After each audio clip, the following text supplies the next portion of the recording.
We're here this afternoon with Michelle Campuzano, who's a board member at the Roosevelt School District in Phoenix, Arizona. Yes. Welcome to Issues in Education. Thank you. I'm excited to be here. Great. Well, pedagogy and relationships within the district and community have really gone a long way, but there's still a lot to be done, and it takes really a village of community partnerships to strengthen that relationship. And you have a very unique background because not anybody can jump into this and do it well. So tell me something about your background and let's just jump into it. I originally started off with a degree in social work and then realized I was working for systems and not families. So I decided I would open a nonprofit and change the world. And in doing that, I learned how to, in social work, identify the struggles and needs, and then went into nonprofit and learned how to build partnerships and manage donor relations to support those needs. And then the system started to basically make it difficult for me to find care, so I went into education, never thinking I would be a teacher, but absolutely falling in love with it. Wow. But then I saw the root of a lot of our issues systematically, and I was passionate to meet those needs with outside resources because every year the deficits got greater and the resources got fewer. So you're a problem solver. I am a problem solver. Wow, you're tackling a big problem. Yeah, there's a lot of issues in education, but it's systematic. And if we don't address all of the systematic issues that contribute to our failing school systems, we can't fix them. So where do you begin? I think we don't see community like we used to 50 years ago. So we're seeing problems we used to not see, where your neighbor helped you keep track of your kids, or if you were sick, brought you dinner. We live in a different type of world, and we're not each other's village, which means everyone's drowning in their own crisis. So. Interesting.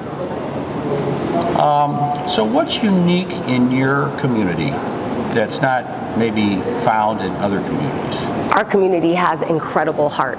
They are just compassionate, courageous.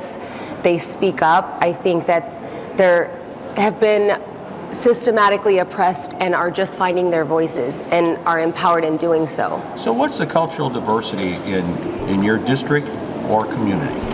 In my district and community, it's very diverse, a high population of Hispanics. We also have it's pretty diverse, very few, it's a lot of minorities, a lot of poverty. Okay. And the size of your district, approximately? We have about 8,000 students right now. Very good. Yeah. That's a lot to manage. Yes. 19 schools. My goodness. K-8. Yeah. So, success doesn't happen overnight. So have you thought through kind of a long-term plan? I have. A strategic vision? For years. What is your vision, and is that shared among the board? I think that it is shared with the majority of the board. My vision for South Phoenix and the community we serve is to build partnerships that not only meet our needs, but also empower us to rise together and change systematic issues that have been keeping our community bound for decades. So being each other's village and holistically meeting the family's needs and getting our community back invested in our youth. Is your board representative of the community itself, or is that has to? It is now.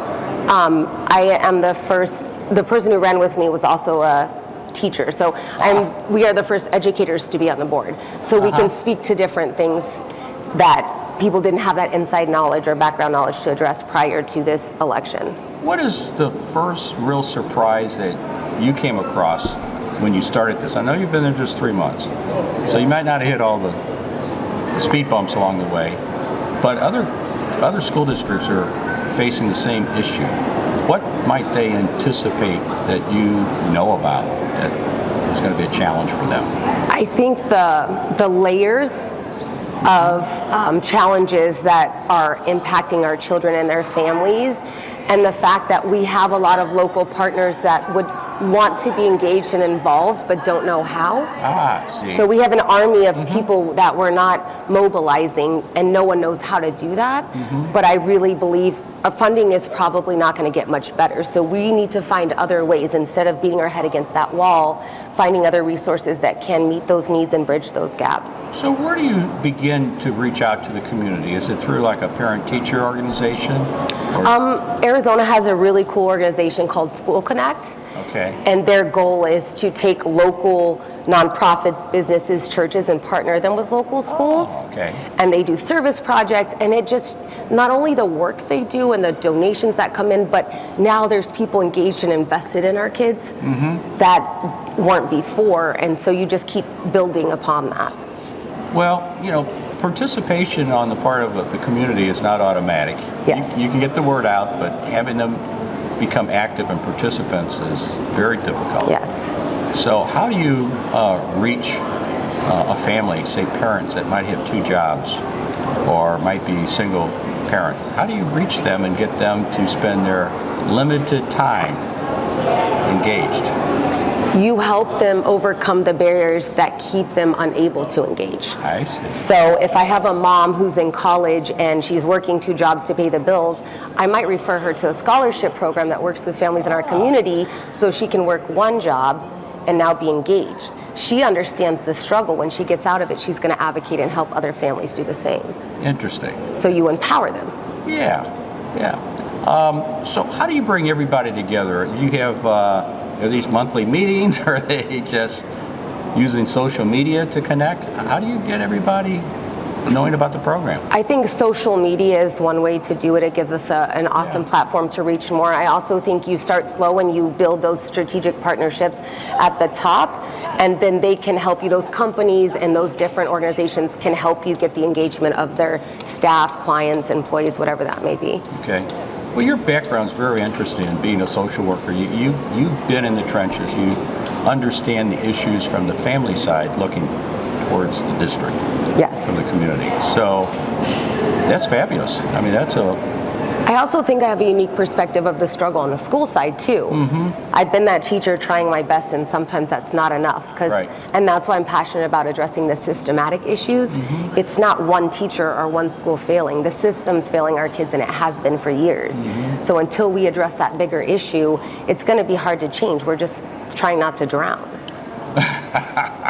That's the reality. Oh boy. How does, I guess, curriculum planning, which I would say a change in pedagogy, and what you're trying to do, how does that all kind of interrelate to one another? I think that we have to be very diligent to create resources and curriculum and learning exposure that represents the communities we're working within.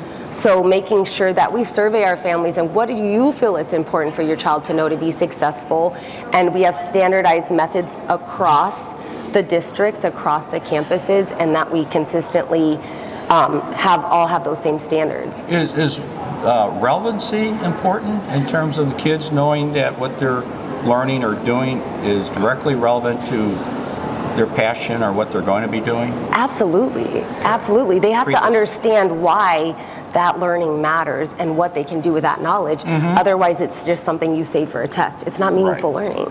We have to engage them, and I think there's cool ways to engage their families where it's fun. And if you make learning fun together, that's another way to pull them in without much effort.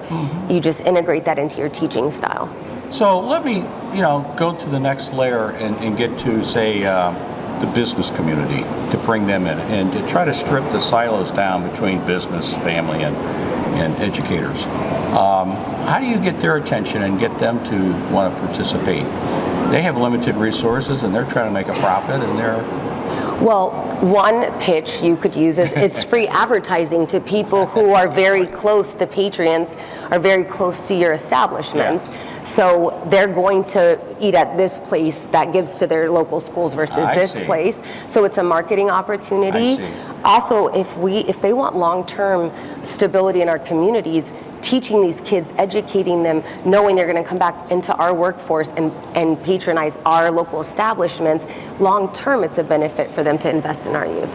Yeah, well, good for you. It's very interesting.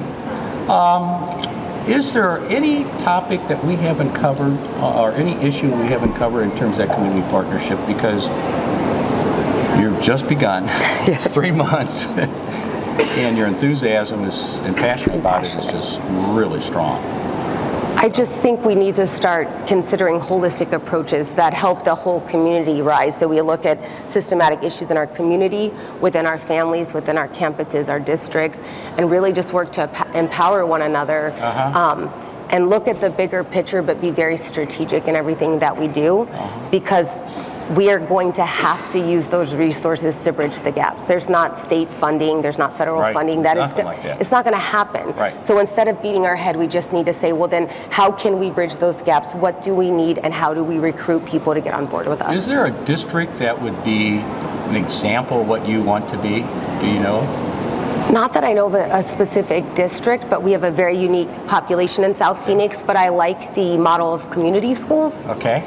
I'm very passionate about community schools, and I think a model like that would really help pull some of our marginalized communities out of oppression and overcome some of those obstacles.